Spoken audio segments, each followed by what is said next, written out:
Okay, fine. I didn't want to give my opinion on this for a while, but since it's been brought to my attention, I should probably talk about Kony 2012. I cannot stand this thing for the love of God. And it's okay, don't get me wrong. I am not pro Kony. I do not want Kony to thrive and live and succeed and do whatever he's doing. I don't want him to do that. But the fact of the matter is that ever since this Kony 2012 video came out on Tuesday, because of invisible children, this thing has been blown completely out of proportion, and nobody is willing to do research and dive deeper into the issue. So here's the thing: that video uses footage that is about 10 years old, and it was Kony at the height of his power. It was him with tens of thousands of children and just going crazy, controlling Uganda, part of the Lord's Rebellion Army or whatever it was. It was blown completely out of proportion, and what it was that it was pretty much propaganda. I mean, we can pretty much say that it was that was propaganda. It was just invisible children using these footages to kind of control people's emotions and make them want to donate and give. And honestly, in some respects, it's a scam. It's one of the biggest scams we've had recently in modern culture. And it's totally a scam, because what Invisible Children does is that they put out this video, you get excited, you want to be like, yes, I want to be an activist, I want to help this problem, I want to donate money to Invisible Children because they're the guys that are doing this video and they seem to know what they're doing. No, Invisible Children does not know what they're doing. What they do is that they have collected $9 million, and keep in mind, they don't even get fully audited. They don't release all of their information. They're not that transparent as a company when it comes to their finances, which is a little shady. But you see that they've gotten $9 million, but you only see that 30% of that money goes to helping educate kids in Africa. They go to a little sub charity that has about 900, 800 kids that are being helped, and really $3 million, and you're only helping about 800 kids. Now, don't get me wrong, that's still a good thing, but it's like if you wanted to, you could find a charity that can do much better things with $3 million. That they can help not 800 people, but they can help 3,000 people, 4,000 people, whatever. They can help more people than Invisible Children is doing. To me, it seems like Invisible Children is using their money highly inefficiently. And what I'm just talking about right now is just them helping children. I'm not talking about the other side of where that money goes. Now, the money goes to, believe it or not, just because a company is considered a quote-unquote nonprofit or a volunteer organization, people automatically assume that no one gets paid. No. People get paid for these charities. When they say nonprofit, I mean, it's just more of an tax kind of thing, an audit kind of thing. It's pretty much just how it's labeled. I mean, they still make profits in a sense of the word. They get donations from people, and they pay their workers. That's what they do. It's not completely 100% just like, oh yeah, I got some spare time on a Saturday. What should I do? Should I help out a charity? Yeah, I think I'll do that and not get paid. No, these people get paid. Bono's charity, he had a charity where about 20% of its earnings actually went to helping his cause. And I forget what charity it is, but it was mentioned in a Rooster Teeth podcast, if I remember hearing that right. And I'm sorry if I'm talking a little fast, guys. It's just, this thing it's a little upsetting for me. And Invisible Children, another thing that they're doing is, with the money, they're helping out a Ugandan army.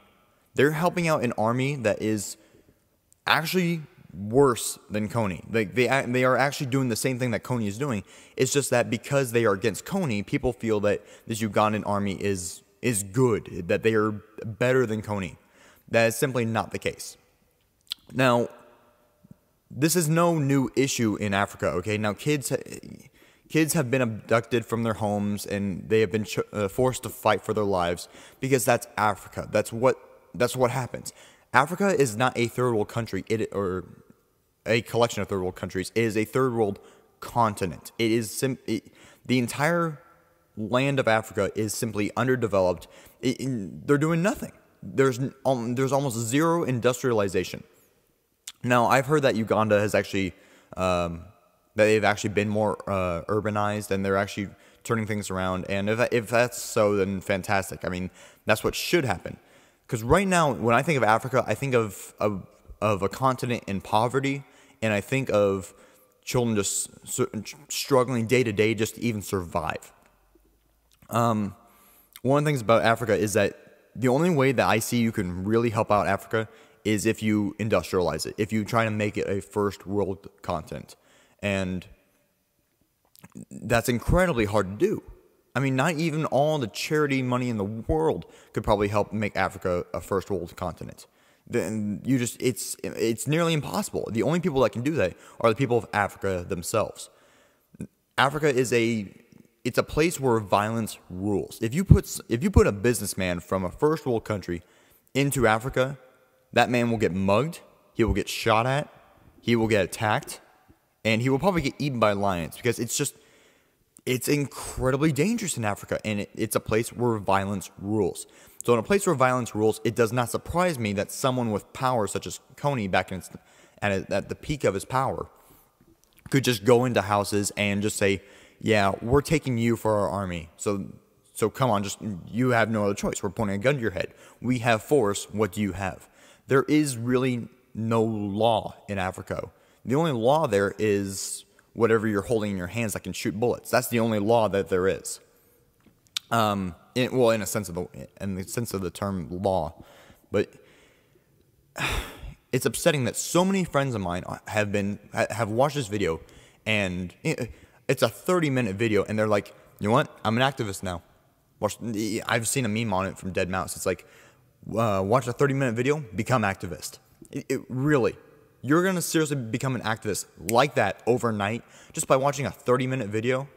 It doesn't make sense to me. It doesn't seem like you're truly thinking things out. It's more, you know what this seems like to me? It just seems like people are getting riled up, that they want something that they feel like they can stroke their own egos with. And it's upsetting me. It's frustrating me to see all these people are just like, yes, I'm going to help out. I'm going to try and defeat Kony. And you know how I'm going to do that? I'm going to share this video and hope people like it on Facebook. And you know what else I'm going to do? I'm going to go to this rally in the U.S. and try and see if we can stop Kony from here. You know, and whenever I were to ask, so why don't you just join the Peace Corps and go to Africa and, you know, make a direct difference with your body instead of having to go through other channels and other mediums? And the person just looks at me strange and is like, why would I do that? I don't have the time to do that. I got things to do. I got things to do here. I'm sorry. You cannot be fully inspired by something if you are not willing to make a direct difference. Now, I'm sure there are certain circumstances where I'm not, where what I'm saying just simply isn't the case. But the best way to make a difference is to go to Africa, go to Uganda, and make a difference there. But people aren't willing to do that, and they're just content thinking in their own little worlds, thinking like by simply going to a rally in the U.S. that they are somehow stopping Kony from doing what he's doing. It's complete BS, and I can't stand it. It frustrates beyond all hell. And whenever I would tell someone this, they get mad at me for simply giving them logic. I'm sorry. Apparently, logic is a foreign word to these people. It's a foreign language. I don't get it, and it frustrates me and upsets me. I just saw from the Huffington Post that these rallies, that there are people from the whole Kony movement are going to try and ask the U.S. to find Kony and stop him and kill him. And are you kidding me? The U.S. would never get involved with this because it's just not worth it. What has Kony ever done to the U.S.? Nothing. I mean, Kony is so insignificant and so minute that the U.S. doesn't pay any attention to him. And there's simply no reason for the U.S. to do anything. If they wanted to, they could. I mean, they've been doing some kind of like intelligence work with the forces down in Uganda. I can't remember what kind of forces. But that's about all they'll do. They won't actually, the U.S. will not get directly involved for a couple reasons.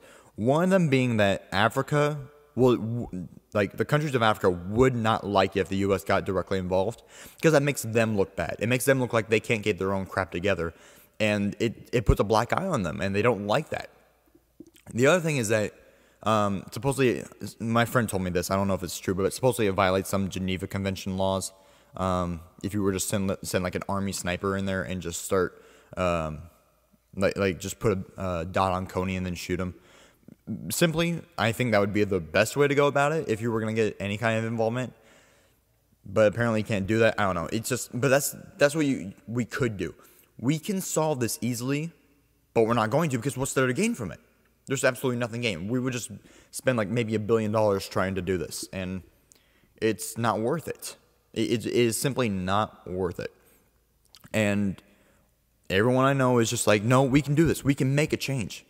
No, you're not going to this way. You can't do it by simply having a rally and doing this. Now, don't get me wrong. I'm glad that you're raising awareness on this topic, but Africa has other crap to deal with. They have kids that are starving. They don't have fresh water. They don't have food. There are other things other than just children getting kidnapped. You know what my bet would be? My bet would be that Kony takes those children and maybe takes care of some of them better than how they were living before. Maybe a kid was going from having like no food, and now is being fed like once every 3 days. It's still better than what he was currently having, or what he was having at home. That may be the case. Does it make it right? No, because the things that Kony makes them do is way worse than the benefits that they gain of being a part of his forces. But it baffles me, and plain and simple. It's just, you're not gonna help an issue by attacking it late. By the way, and like I said, the footage is old, and Kony has basically become irrelevant. He's out of Uganda. He's been forced out of Uganda.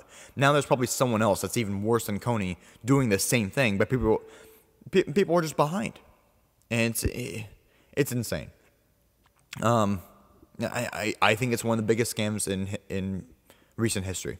I really do. I think the Invisible Children just wants to take your money and use it for their own needs, which aren't that good. I mean, I don't like the way they handle money from the way it looks to me. So what can you do? What can you do for future reference? Use resources, use sources, and get more educated on the topic. Don't just watch a 30-minute video and think you know it all, because there's more to it than that. There's more to the video. Find out how the video was made. Figure out what you can about invisible children. Figure out what you can. I held back on this. I saw this on Reddit before anyone else, and I was like, okay, that's fine. I've seen this before. I've seen movements like this before, and I held my horses, and I just held back and was like, okay, so I know this issue. What else can I figure out? What else can I know? That's pretty much what I did.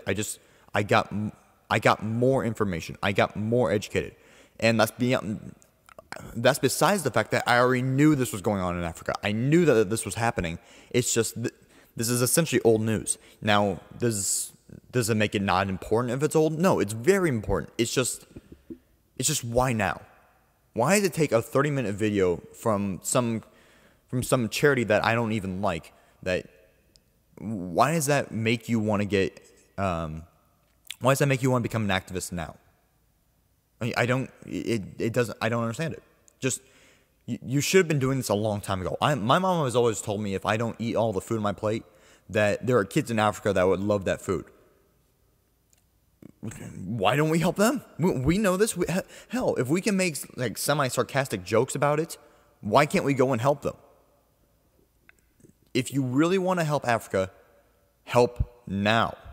And maybe this whole Kony movement will actually help. Like, maybe it will get tons of people going in the right direction. I really hope it does, because it's important to help out people in need. But I just feel like people will blindly be giving their money and not know what's truly going on, and it upsets me. So that's my little thing I gotta say for you guys. Please, please, please, please, do your research on topics and go deeper than than the initial video that you see or initial reading that you see. Go deeper into the topic, please. I urge you to do that. Please, if you're gonna rate this rated something good. Please share this video if one of your friends feel like, if you feel like one of your friends needs to see this. As always, I'm T-Pro. Thank you for watching, guys, and please let me know your opinions in the comments below. I'm sharing my honest opinion here, and please just feel free to be completely honest. And thank you guys, and have a great day.